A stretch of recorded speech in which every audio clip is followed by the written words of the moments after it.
오늘 저희 뉴스 1번지에 귀한 손님을 모셨습니다. 한때 재벌의 저격수로 불렸던 분인데요. 지금은 기업들을 이해하려고 노력한다고 하죠. 경제검찰이라고 할 수 있는 공정거래위원회를 이끌고 있는 김상조 위원장님 나오셨습니다. 안녕하십니까? 네, 안녕하십니까? 어서 오십시오. 네. 자, 지난 21일이 취임 100일 아닙니까? 네, 훌쩍 갔죠, 시간이. 정말 빠릅니다.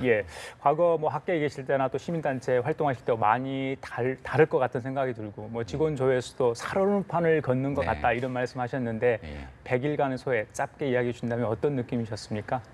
정말 많은 국민들로부터 큰 기대를 받고 있다라고 하는 것을 매일매일 절감하고 있고요. 그 이면에 동시에 그런 기대를 성과로 보여드리지 않으면 저뿐만 아니라 공정거래위원회 전체 또는 새 정부의 큰 어떤 위기가 될 수도 있겠다라는 네. 긴장감을 가지고 살아가고 있습니다. 긴장감. 그 김상조표 개혁에 대한 기대감이 굉장히 높습니다. 지금 100일이지만 하신 일도 굉장히 많다고 들었는데 100일 지나고 나서 가장 역점적으로 추진했던 게 어떤 거고 또 그 와중에 또 성과가 있었다면 어떤 것을 좀 꼽을 수 있을까요? 이미 말씀하셨지만 제 별명이 재벌 저격수인데요.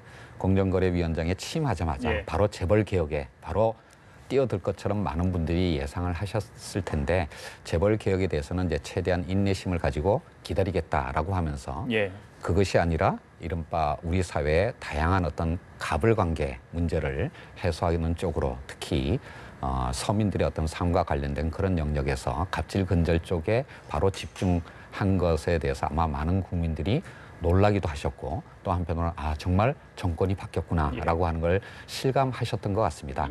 그것이 제 개인적으로는 가장 역점을 두고 또 보람 있게 느꼈던 그런 것이라고 할 수가 있겠고 조금 더 장기적으로 본다면 공정위가 국민의 기대에 맞는 역할을 하기 위해서는 공정위가 신뢰받는 기관으로 거듭나야 되고 또한 공정거래법을 집행하는 그 법 집행의 수단들을 좀 더 체계화해야 되겠다라는 관점에서 이 두 개의 과제에 대해서 지금 TF를 구성해서 방안들을 마련하고 있는데요. 이게 가장 역점을 두는 제도 개선 방안이라고 할 수가 있겠습니다. 성과를 빨리 내려다보면 조급함이 생길 수 있는데 그런 느낌은 없으신지요, 혹시? 물론 제가 어제 직원 조회에서도 이제는 이제 국민들께 성과를 보여드려야 할 때다라고 하는 그런 압박감을 느끼고 있지만 한편으로는 그런 초조감에 몰려서 너무 무리한 정책 수단을 사용하게 되면 그게 바로 실패에 이르는 길이다라고 하는 것을 명심을 하고 있습니다. 예컨대 우리가 지난 30년 동안 재벌 개혁을 외쳤지만 재벌 개혁에 커다란 성과를 못 냈던 이유도 바로 그런 무리한 수단을 조급하게 사용하는 그것만이 재벌 개혁이라고 생각했던 그런 측면이 있었던 게 아닌가라고 생각하고요. 저는 개혁을 예측 가능하고 지속 가능한 방식으로 그렇게 끌고 갈 생각입니다. 재벌의 저격수이시지만 그러니까 기업들을 이해하려고 노력하시는 분으로 저희들이 이렇게 알고 있는데 재벌도 사실 기업들이 우리 경제를 이끄는 소중한 자산인데 너무나 몰아치면 기업들이 힘들어하지 않을까. 기업들도 볼멘 소리가 나올 법합니다. 그 부분에 대해서 어떻게 생각하십니까? 사실 제가 시민운동을 할 때도 좌우로부터 동시에 비판을 받았습니다. 공정거래위원장이 되고 난 다음에도 역시 한편으로는 너무 거칠고 몰아붙이는 거 아니냐라는 우려의 목소리도 있고 또 한편으로는 언제 성과를 내려고 그러냐, 왜 이렇게 뜸을 들이냐라는 또 비판의 목소리가 동시에 있습니다. 그래서 이 두 부분의 우려를 잘 조화시키는 그런 좀 입장에서 이제 정책을 하려고 하고요. 정말 사람과 사회를 변화시키기 위해서는 한편으로는 당근, 한편으로는 채찍 이 두 가지 수단을 잘 조화시키는 게 그게 바로 성공의 관건이라고 생각을 하고 있습니다. 얼마 전에 문재인 대통령이 이제 재벌 대기업 총수들을 불러서 같은 뭐랄까요? 좋은 시간을 갖지 않았습니까? 제가 그렇게 표현을 하겠습니다. 혹시 공정거래위원장으로서 필요하다면 기업 총수들과 자주는 아니지만 필요시에 만날 의향이 있으신지요? 제가 그 6월 달에 취임한 이후에 바로 이제 4대 그룹의 전문 경영인들을 뵙고요. 새 정부의 경제정책의 방향을 설명하고 특히 공정거래위원회의 정책을 설명한 적이 있습니다. 그때 이제 최대한의 인내심을 갖고 기다리겠다는 말씀도 드렸고요. 아마 조금 더 시간이 있으면 한 11월쯤 되면 그분들을 또 한 번 더 뵈야 되는 게 아닌가라는 생각도 합니다. 그래서 제가 당부드렸던 거에 대해서 어떻게 하고 계시는지도 한번 의견을 좀 들어봐야 되겠고요. 또 한편으로는 제가 생각하고 있는 것도 좀 더 정리해서 말씀드릴 그런 기회가 있었으면 하는 생각을 갖고 있고 뭐 더 기회가 된다면 물론 예. 그거는 저 혼자만이 아니겠습니다만은 뭐 경제부총리를 비롯해서 다른 분과 함께 예. 뭐 필요하다면 전문 경영인이 아니라 총수분들을 만날 수도 있다라고 예. 생각을 합니다. 알겠습니다. 자, 역점적으로 추진하는 정책들 몇 가지 좀 짚어보겠습니다. 네. 많은 타임탭을 갖고 계실 것 같고 국민들의 가장 관심 사안도 굉장히 많죠. 그중에서 일감 몰아주기 조사 어떻게 진행되고 있는지 올해 연말에 일단 끝난다 이런 이야기도 있는데 끝나지 않으면 구조적으로 더 칼을 댈 거다 이런 이야기도 지금 나오고 있거든요. 어떻습니까 지금?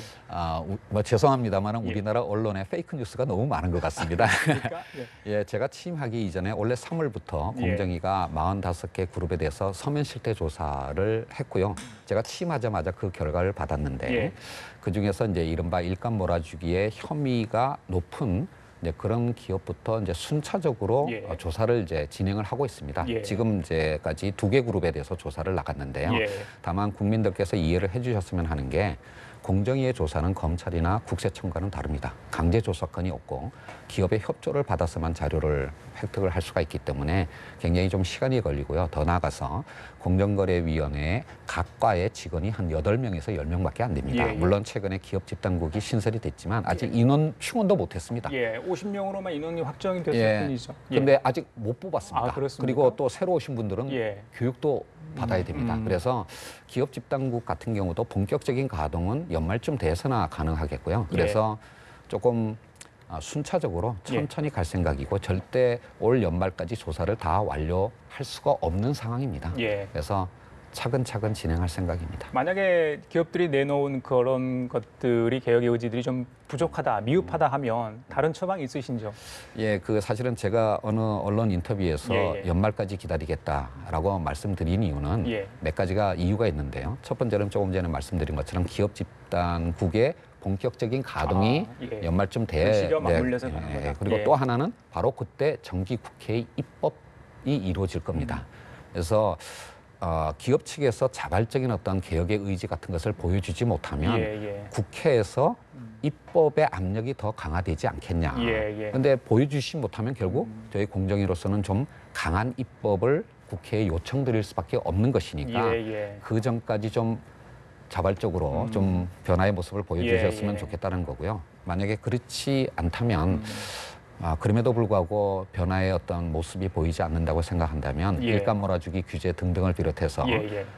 법 위반 혐의에 대해서 보다 엄격한 법 집행을 할 수밖에 없는 상황이 될 거라고 생각하는데 그런 예. 상황이 오지 않기를 기대하고 있습니다. 알겠습니다. 자, 방금 기업 집단국 이야기를 하셨는데 신설되면 대기업들 뭐 벌써 벌벌 떨고 있다. 시중에 뭐 그런 이야기도 나오는데 오늘 반부패 정책협의회가 있었습니다. 위원장님께서 이 단합 적발 시 제재를 강화하겠다. 과징금 한도 상향 추진 이 이야기가 지금 나왔습니다. 네, 네. 구체적으로 어느 정도 수준을 올리겠다는 뜻인지 뭐 구체화된 게 있는 겁니까? 그 아까 말씀드렸던 공정거래법의 집행 체계를 개선하고자 하는 것의 한 부분입니다.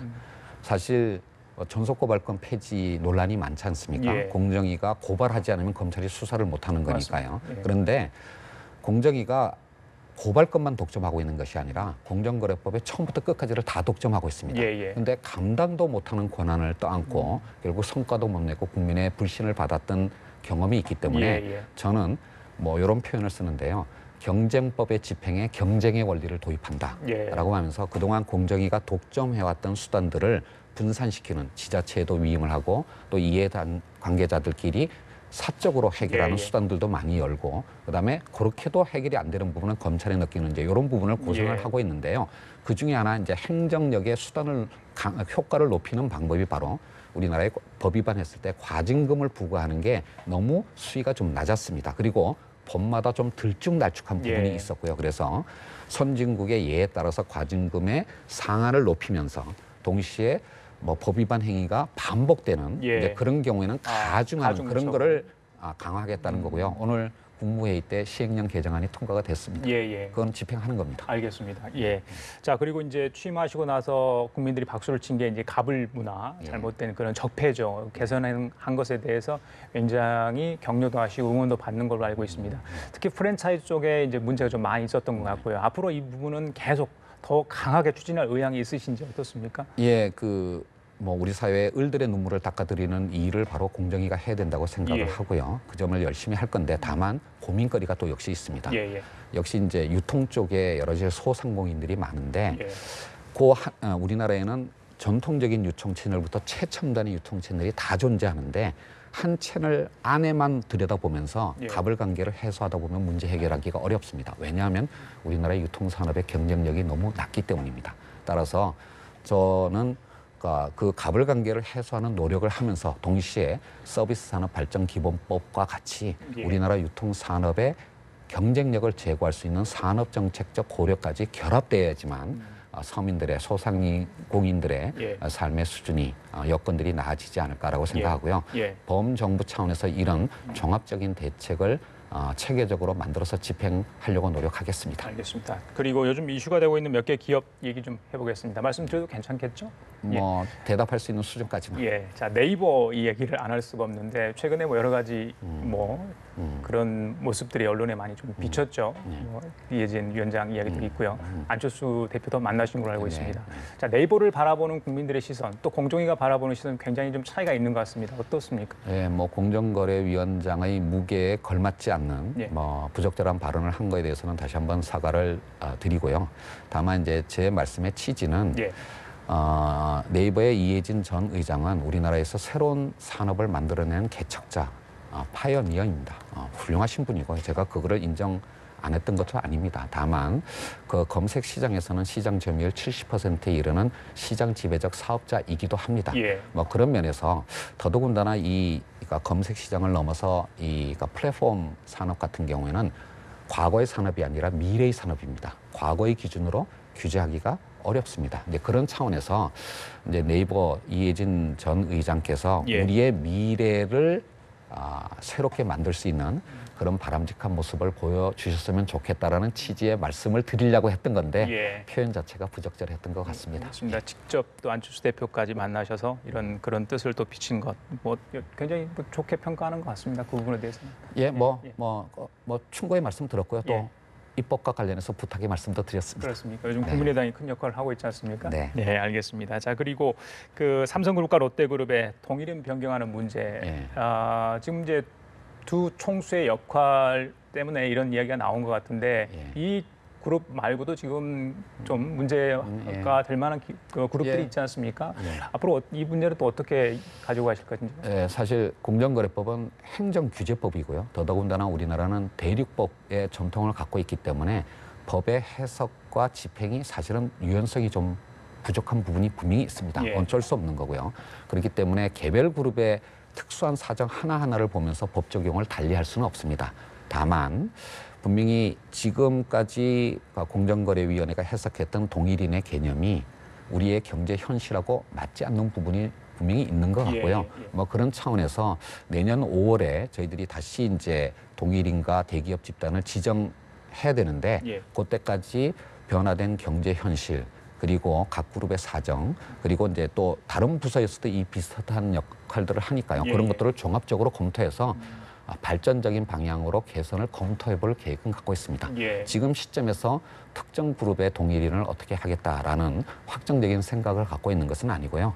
뭐 내년 5월까지 예. 신중하게 검토해서 합리적인 방안을 마련하도록 하겠습니다. 예. 지금 전속 조사권 문제 그 부분은 어떻게 좀 진행이 되고 있습니까? 예, 많은 분들께서 전속 고발권을 폐지해야 되는 게 아니냐라는 의견을 갖고 계신데요. 기본적으로는 그 방향으로 가야 되겠고 더더군다나 현 상태, 공정위가 모든 것을 독점하는 상태를 유지할 수는 없다라고 생각을 합니다. 하지만 이 고발권을 한꺼번에 풀어버리는 것은 누구나 고소 고발할 수 있게 만드는 것은 또 한편으로는 큰 혼란을 또는 기업에게는 충격이 될 수가 있는 거기 때문에 예.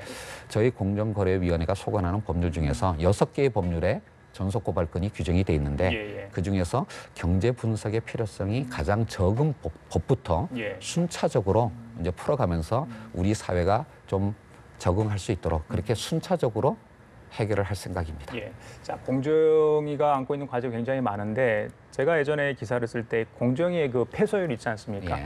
이제 추석이 끝나면 국정감사인데 국정감사의 단골 메뉴가 이 공정위 네, 패소율이거든요. 그렇습니다. 이걸 좀 개선할 수 있는 방안은 없겠습니까? 작년 기준으로 하면 저희들이 일부 승소까지 포함하면 승소율이 88%입니다. 그 자체로는 낮은 승소율은 아닌데요. 다만 국민들께서 기억하시는 큰 사건에서 예, 저희들이 맞습니다. 진 경우들이 예, 있어서 예. 그렇게 느끼시는 것 같은데요. 물론 승소율을 높이기 위해서 경제 분석 능력을 강화하고 송무팀을 강화하는 등의 노력을 하겠습니다. 다만 좀 한 가지 이해를 해주셨으면 좋겠는데요. 예. 공정위가 1심 법원의 기능을 합니다. 왜 그러면 검찰이나 법원에만 다 맡기지 않고 공정위에 맡기냐면 검찰이나 법원이 하기 어려운 경제 현실을 감안한 판단을 해달라라고 하는 것이 바로 그 법의 취지라고 생각하고요. 따라서 법원의 판단과 공정위의 판단이 좀 다를 수는 있지만 이거는 공정위가 변화된 경제 현실을 감안하는 좀 선도적인 판단을 해서 그 과정에서 좀 일부 사건에서 패소를 하는 것으로 그렇게 좀 양해를 해주셨으면 좋겠고요. 다만 정말로 급변하는 경제 환경 속에서 공정위가 정확한 경제 분석을 통해서 올바른 판단을 내림으로써 법원의 어떤 판단을 좀 견인하는 역할을 하고 싶다는 게 제 개인적인 욕심입니다. 알겠습니다. 자, 그리고 국민들이 이제 공정에 대한 갖는 기대, 또 김상규 위원장에 대한 갖는 기대가 굉장히 큰데, 자, 집안 단속을 잘해야 된다. 이야기를 하지 않을 수 없습니다. 뭐 집안 내부에서 갑질이 있었다거나, 뭐 노조 이야기를 하지 않더라도요.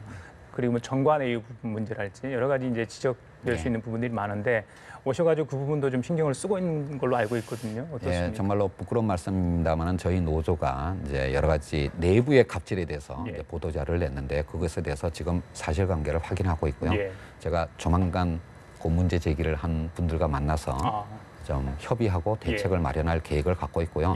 더 나아가서 아까도 말씀드렸지만 공정위가 국민으로부터 신뢰받는 기관으로 거듭나기 위한 방안을 사실상 이제 거의 확정 단계에 와 있는데요.